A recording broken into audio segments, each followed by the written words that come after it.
So I want to get into a couple specifics on the agenda, but before we do that, you mentioned AI twice, and I want to ask, because a lot of Americans are concerned about AI, that it could come for their jobs. I think a lot of them don't like the idea of this omnipresent big tech showing up in their town with a new data center. What is the facts? What's the reality? What do you say to those types of Americans?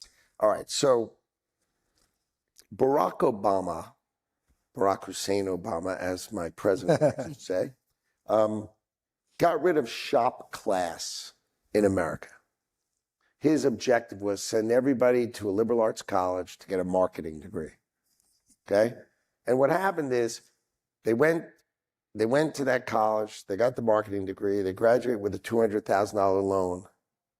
And how's this working for them? What job are they going to get that's going to cover their $200,000 loan? Where's that American dream, right? And what it did was it broke people's spirit.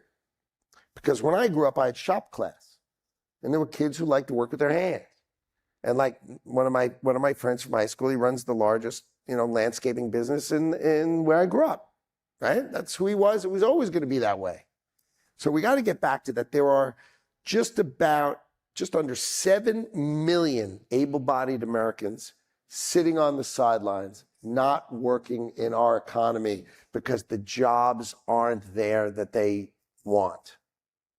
Now, we're going to do the world's biggest training exercise to train them to be robotics technicians, to do HVAC technicians. So I went out to Arizona where we broke ground again on I think it was a $60 billion plan. I gotta at least when I shovel the ground, it's like real money, And they were opening one of the fabs to make semiconductors in America. When we walked in the door, there were none in America, none. And all made in Taiwan, 81 miles from China and 9,000 miles from us. Yeah, that's a genius move. There's genius for you. And we need chips to run everything. Our phones, our PCs, drones, missiles, planes, and we don't make them here, dumbass. So we need to make them here. And our objective is to lead with a 40% market share, which will be $1.2 trillion of investment now, right? And I meet some guy.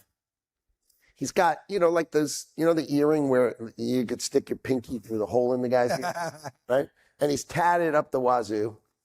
And I sit down with the guy just for 5 minutes. And he was coming out of the clean room. And I said, what's your job?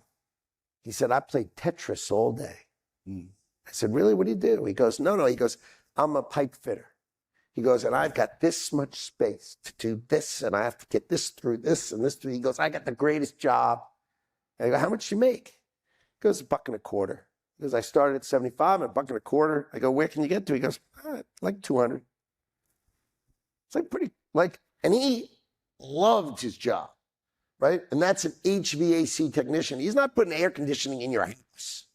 Okay, this is doing the highest tech clean room, right? They need to cool that equipment, and water matters, and HVAC matters, right? And all these jobs, robotics technicians, they matter, right? And these jobs are coming, and these jobs start at 75, 80 grand and go up from there. And we're going to get those people off the couch into the workforce, and they're going to be happy. And it's going to be the new world of production, right? This is advanced manufacturing in America. See, we couldn't do this 10 years ago. We couldn't bring manufacturing here because, the iPhone's got, they have one factory in China where there's 200,000 19-year-olds working. You say, well, 19-year-olds? Oh, their eyesight is really good. And they screw in this little screw thing, right? So we can't do that. Right? We just don't have the million people who are going to work in that kind of factory. But that's going to be automated. That's going to be robotics. And I need 25,000 people to work in that factory. Sure, I don't need 200,000. I need 25,000. But those 25,000, that's an American job. So the world is coming to us. And the president understands the world is coming to us.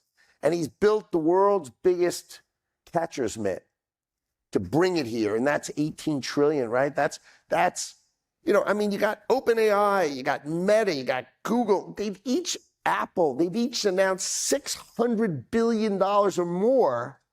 That's $2.5 trillion on the first four numbers I just laid out. So people go, oh, he's not going to do that much. Oh, baloney. The scale of what we are building in America is awesome. The growth is going to be awesome. The jobs are going to be awesome. And the separation of American growth from the rest of the world, right? I go around the world and I say, just watch us. Copy us. Don't do it the old way. Don't fine our tech companies. Don't regulate our tech companies.